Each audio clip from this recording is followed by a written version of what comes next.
We want to play for you two pieces of tape that help illustrate what life is like for many Americans right now. Neither one of these shows graphic violence. We could easily find tape that does show it. There's an awful lot of it out there. But what we're going to play instead for you is, in some ways, maybe more insidious than assault.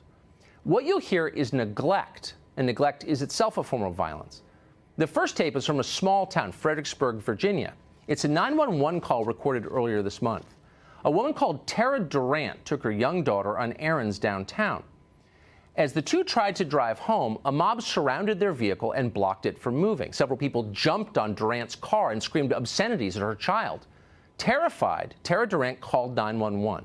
And here's the response she got.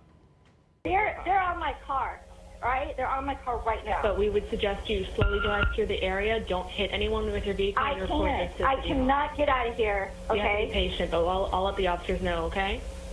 Are you serious? The city told us that we can't do anything, ma'am. The city told us that this is a sanctioned event. Get out of my car. You know, this is going to get dangerous. I got a kid here. Yes, ma'am. We would suggest that you call up City Hall to let them know about your frustrations, because we're all very frustrated. This is getting scary. Oh, they're on my car. They're on my car. And I got a little girl in the car crying. Are you kidding me? They're on my car. They're on my car. Ma'am, comes the reply. We would suggest you call up City Hall to let them know about your frustrations. Those are verbatim quotes. It's hard to listen to that tape without feeling emotional. A woman and her child were terrorized by a violent mob, and then they were intentionally abandoned by the state that has promised to protect them. It was the ultimate betrayal of citizenship. You should know that the mayor of Fredericksburg, Virginia, a woman called Mary Catherine Greenlaw, later apologized. But Greenlaw did not apologize to Tara Durant or her young daughter. The mayor apologized to the mob. Police had tried to disperse them while they were rioting. Quote, "I am personally sorry," Mayor Greenlaw slobbered. "I want to apologize to those who went through this fearful experience." Again, to be crystal clear, Mayor Greenlaw said that to the rioters, not to the citizens she had cruelly abandoned. All of that happened in a little town of 25,000 people.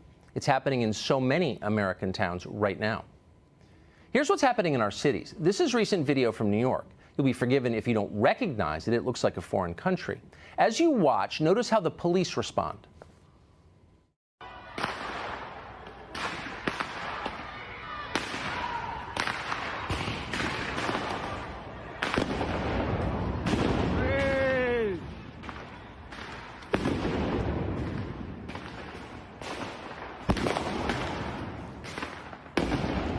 The squad car just rolls on through. The cops don't even slow down. They've been told not to. They don't try to enforce the law. They can't enforce the law.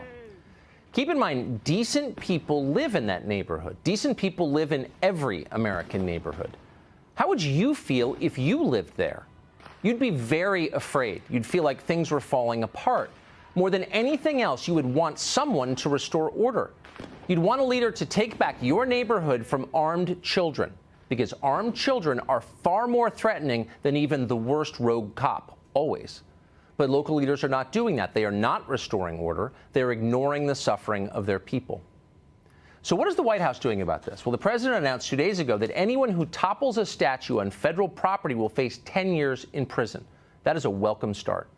What we're living through right now, despite what people have told you, is not a local problem. This is a national crisis. The riots are designed to produce a national result: the destruction of our system of government and the removal of Donald Trump. People expect a president to respond to a moment like this, to fix it, and they have a right to expect that. The president runs the country. If the rioters were Saudi nationals, it would be very clear that there is nothing local about what we're watching. We would understand immediately that it's terrorism. The president would give a primetime address. Within hours, the feds would be hunting these people down and arresting them. If the rioters were white supremacists, they'd already be in prison facing life. So the question is, why isn't the Justice Department responding like this? That's not clear. Some blame the White House counsel's office. They say it's dominated by Bush partisans who were hostile to Trump. We don't know if that's true. If it is true, there's an easy solution to it. Just ignore their counsel. Send the lawyers to the basement till November and have them reorganize the card catalog or read Reader's Digest from the 70s. Only a fool lets lawyers make critical decisions anyway. They're not wise. If they were, they probably wouldn't be lawyers.